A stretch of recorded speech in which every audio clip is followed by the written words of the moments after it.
Est-ce que tu dois acheter ou pas ta résidence principale quand tu es investisseur immobilier ou que tu souhaites le devenir? C'est pour moi la grande question des investisseurs immobiliers. Et quand je discute avec des investisseurs où je vois un petit peu ce qui se passe, la grande majorité des gens disent ne surtout pas acheter sa résidence principale. Alors c'est une notion avec laquelle je suis d'accord dans certains cas, mais pas dans tous. Je suis d'accord dans quel cas? Je vais être d'accord, par exemple, si tu dois habiter et que tu vis dans un endroit où le prix de l'immobilier est très élevé, comme certaines grandes villes. Je prends l'exemple de Paris, qui est une des villes en France les plus chères. Effectivement, si tu achètes ta résidence principale, de manière générale, ça va venir impacter en totalité ton taux d'endettement et tu ne pourras plus investir et tu seras pieds et mains liés. Tu n'auras aucune capacité, aucune marge de manœuvre pour pouvoir réaliser un investissement immobilier. Donc dans ce cas-là, effectivement, je te déconseille d'acheter ta résidence principale. Il y a également une autre situation où je te le déconseille. Si par exemple, tu sais que tu es dans un endroit, dans une ville pour une courte durée, je te déconseille d'acheter ta résidence principale parce que si tu dois acheter euh, ta résidence principale et la revendre sous 1 an ou 1 an et demi, il sera très compliqué de faire une plus-value et voire même de récupérer ton montant net vendeur.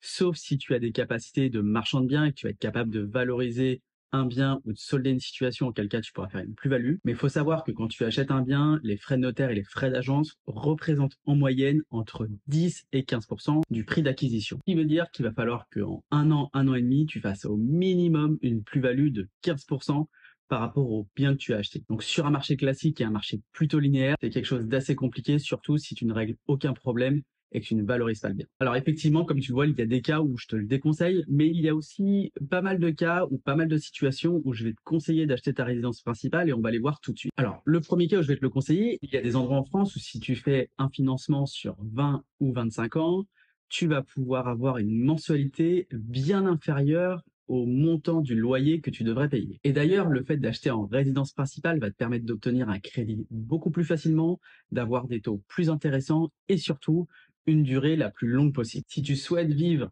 dans les endroits où on investit, où tu investis, bah, il va être intéressant parce que tu connais le différentiel entre le loyer potentiel et la mensualité. Donc, si tu habites dans ce genre de région, évidemment, je vais te conseiller d'acheter ta résidence principale. Le fait d'acheter ta résidence principale va te permettre aussi ce qu'on appelle d'amortir du capital tous les mois.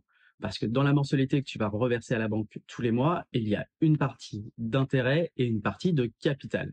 Et cette partie de capital, c'est une somme que tu ne devras pas rembourser à la banque le jour où tu revendras le bien. Alors que quand tu verses un loyer à un propriétaire, la totalité de la somme est perdue. Le fait d'acheter sa résidence principale va te permettre aussi de faire de la plus-value. Si tu arrives à acheter un bien pas trop cher, en dessous du prix du marché, et que tu soldes une situation sur ce bien, si par exemple tu transformes un T2 en T3, ou que tu l'agrandis ou que tu fais des travaux, tu vas peut-être pouvoir faire une plus-value. Et comme c'est ta résidence principale, tu n'auras aucun impôt à payer. Et ça, je pense que c'est dommage de s'en priver. Et il y a une dernière raison pour laquelle je vais te conseiller et je vais comprendre que certains souhaitent acheter leur résidence principale, et ça, elle te concerne toi en tant qu'investisseur. Parce que une notion qu'on oublie un petit peu dans l'investissement immobilier, c'est l'investisseur et son bien-être et son cadre de travail. Si pour toi, c'est important de te sentir bien, de te sentir chez soi et d'avoir ta résidence principale pour être bien ancré, avoir d'excellentes bases pour pouvoir investir ensuite, tu dois le faire. Parce que pour investir, que ce soit en immobilier ou ailleurs, ou même entreprendre, il est important de se sentir bien et de se mettre dans les conditions optimales pour réussir. Donc si tu en ressens le besoin et que ça ne vient pas impacter et freiner ta progression, je te conseille évidemment d'acheter ta résidence principale. D'ailleurs, à titre personnel, j'ai toujours été propriétaire de mes résidences principales. Je crois que dans ma vie, j'ai été locataire entre 6 et 9 mois et c'était une période de transition entre deux acquisitions. C'était extrêmement important pour moi de me sentir bien et de me mettre dans les meilleures conditions. Voilà, j'aimerais avoir ton avis, toi en tant qu'investisseur ou futur investisseur.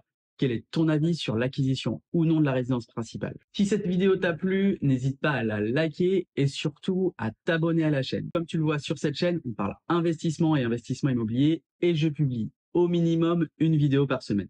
Donc si ces sujets t'intéressent, abonne-toi à la chaîne et active la cloche des notifications. J'espère que cette vidéo t'a plu, il ne te reste plus qu'à la liker et moi je te dis à la semaine prochaine. Ciao!